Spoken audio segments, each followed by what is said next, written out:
മുഖ്യമന്ത്രിയുടെ chief principal secretary K M. എബ്രഹാമിനെതിരായ CBI അന്വേഷണം വൈകും. കെ.എം. എബ്രഹാം അപ്പീലിനൊരുങ്ങുമ്പോൾ കോടതി ഉത്തരവിന്റെ കൂടി അടിസ്ഥാനത്തിലായിരിക്കും അന്വേഷണം.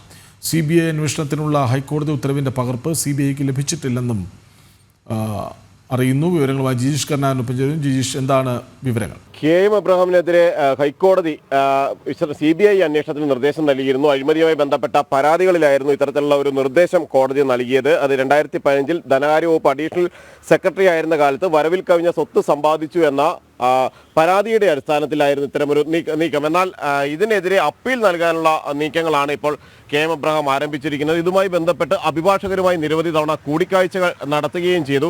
ഈ ആരോപണങ്ങൾ അടിസ്ഥാനരഹിതമാണ്, വ്യക്തിവൈരാഗ്യം തീർക്കാനാണ് തനിക്കെതിരെ പരാതികൾ ഉയർത്തിയിരിക്കുന്നത് എന്നീ കാര്യങ്ങളാണ് പ്രധാനമായും കോടതിയിൽ ചൂണ്ടിക്കാണിക്കുക. ഈ ഒരു ഘട്ടത്തിലാണ് CBI അന്വേഷണം വൈകുന്ന സാഹചര്യമുള്ളത്.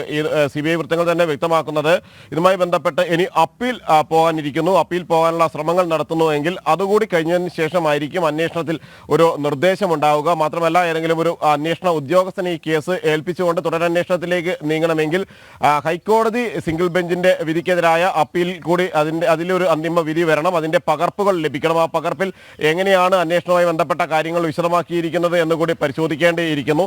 എന്നാൽ ഒരു മുഖ്യമന്ത്രിയുടെ പ്രിൻസിപ്പൽ സെക്രട്ടറി റാങ്കിലുള്ള ഉദ്യോഗസ്ഥനാണ്, ചീഫ് പ്രിൻസിപ്പൽ സെക്രട്ടറി റാങ്കിലുള്ള ഉദ്യോഗസ്ഥനാണ് ഇത്തരത്തിൽ അഴിമതി ആരോപണ വിധേയനായിരിക്കുന്നത്, അന്വേഷണം നേരിടുന്നത് എന്നതുകൊണ്ട് തന്നെ ഉന്നത ഉദ്യോഗസ്ഥർ തന്നെ, അല്ലെങ്കിൽ ഉന്നത റാങ്കിലുള്ള ഉദ്യോഗസ്ഥൻ തന്നെയായിരിക്കും, CBIയിലെ ഓഫീസർ തന്നെയായിരിക്കും അന്വേഷണത്തിന് നേതൃത്വം നൽകുക എന്നാണ് വ്യക്തമാകുന്നത്.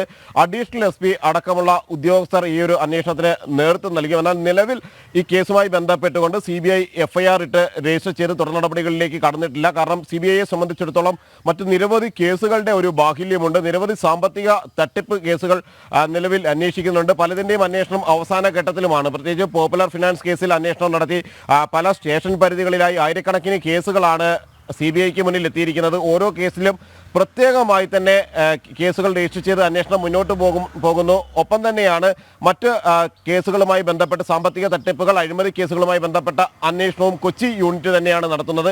ഇതിനിടയിലാണ് കെ.എം. എബ്രഹാമിന്റെ അഴിമതിയുമായി ബന്ധപ്പെട്ട് സ്വാഭാവികമായും വിശദമായ ഒരു അന്വേഷണത്തിലേക്ക് കടക്കേണ്ട ഒരു കേസാണ്. പ്രത്യേകിച്ച് രാഷ്ട്രീയ തലത്തിലുള്ള ആളുകളുടെ അഴിമതിയിലേക്ക് പോലും വിരൽ ചൂണ്ടാവുന്ന തലത്തിൽ ഉന്നത ഉദ്യോഗസ്ഥനെതിരെയാണ് പരാതികൾ ഉയർന്നിരിക്കുന്നത്. അനധികൃത സ്വത്ത് സമ്പാദനം നടത്തി എന്ന് പറഞ്ഞിരിക്കുന്നത്. അതുകൊണ്ട് തന്നെ നേരത്തെ വിവിധ തസ്തികകളിൽ ജോലി ചെയ്തപ്പോൾ, കെ.എം. എബ്രഹാം വിവിധ തസ്തികകളിൽ ജോലി ചെയ്തപ്പോഴുള്ള വിവരങ്ങൾ അടക്കം ശേഖരിച്ചുകൊണ്ടായിരിക്കും അന്വേഷണ സംഘം മുന്നോട്ട് പോവുക. എന്നാൽ നിലവിൽ എന്താണ് ഹൈക്കോടതിയിൽ അപ്പീൽ നൽകിയിരിക്കുന്നതിന്റെ വിവരങ്ങൾ കൂടി, അല്ലെങ്കിൽ അപ്പീലിൽ കോടതി എന്ത് തീരുമാനം എടുക്കും എന്നതിന്റെ അടിസ്ഥാനത്തിലായിരിക്കും CBI ഇതുമായി ബന്ധപ്പെട്ട് ഒരു കേസ് രജിസ്റ്റർ ചെയ്യുക. മുഖ്യമന്ത്രിയുടെ ചീഫ് പ്രിൻസിപ്പൽ സെക്രട്ടറി കെ.എം. എബ്രഹാമിനെതിരായ CBI അന്വേഷണം വൈകും. അന്വേഷണത്തിനുള്ള ഹൈക്കോടതി ഉത്തരവിന്റെ പകർപ്പ് ഇതുവരെ CBIക്ക് ലഭിച്ചിട്ടില്ല. വിവരങ്ങൾ നൽകുകയായിരുന്നു ജിജീഷ് കർണാൽ.